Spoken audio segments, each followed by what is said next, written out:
We're in the National Portrait Gallery in Washington, D.C. at a special exhibition titled 1898 U.S. Imperial Visions and Revisions. And we're looking at a magnificent painting. This is el desembarque de los americanos en Ponce, 27 de julio de 1898, or Americans disembarking in Ponce, July 27, 1898. And this is an important historical event that is representing a moment in the conflict between the Americans and the Spanish in Puerto Rico. For over a decade, Ponce had been a main center of activism for the cause of Puerto Rican autonomy from Spain. So this is a war scene, but this is not a battle. We don't see guns. And in fact, we have to look at the ships just at the horizon line to see the war vessels of the United States Navy. You also see the military presence through men in military uniform. What we think is happening here is that the military is unloading supplies that they will use as they march northward towards San Juan. We see some ox carts, we see some hay wagons, and they seem to be lining up. There's such a vividness to this image. There is a kind of minute detail, and you get a sense of the veracity, of the truth, of the accuracy that the artist wanted to bring to this scene. Everything is conveying a very strong sense of place. I'm struck by the quietness of this scene, of its everyday quality. And yet at the same time, there is this tremendous naval power just at the edge of our line of sight. There is this anticipation. It prompts the question, what's going to happen next? It's a painting about a pivotal moment in Puerto Rican history, and yet there is this sense of business as usual and of an interaction that is not confrontational. Ponce was the center of political activism for those who advanced the agenda of autonomy or self-government under Spain. And between the late 1870s and early 1890s,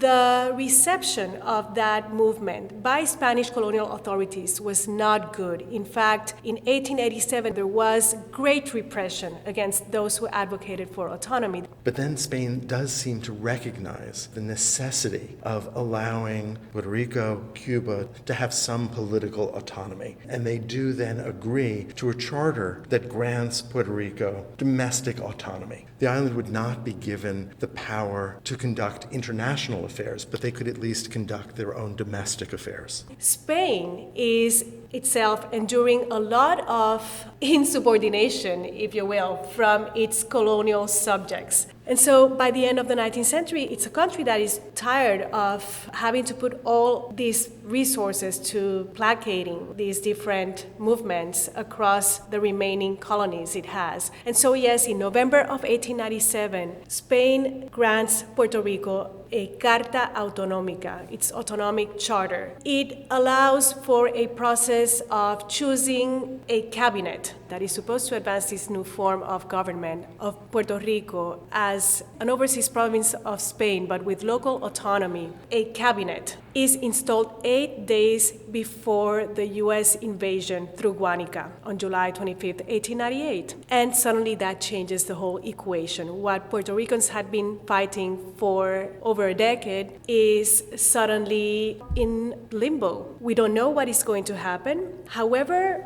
this painting, I think, embodies a sense of cautious optimism that people in Ponce and in many towns of the south of Puerto Rico had in regards to the arrival of the United States. Yes, the war in Puerto Rico did involve some battles, some skirmishes. There were dead on both sides. However, in comparison to the Philippines, in comparison to Cuba, the losses were a lot less. And there was, especially in the south of the island, a sense that the United States, as a power that was associated to democracy, to freedom, to modernization, was perhaps going to bring all of that into Puerto Rico. And we're seeing here literally empty carts. That is the island's receptivity to what the United States might perhaps bring.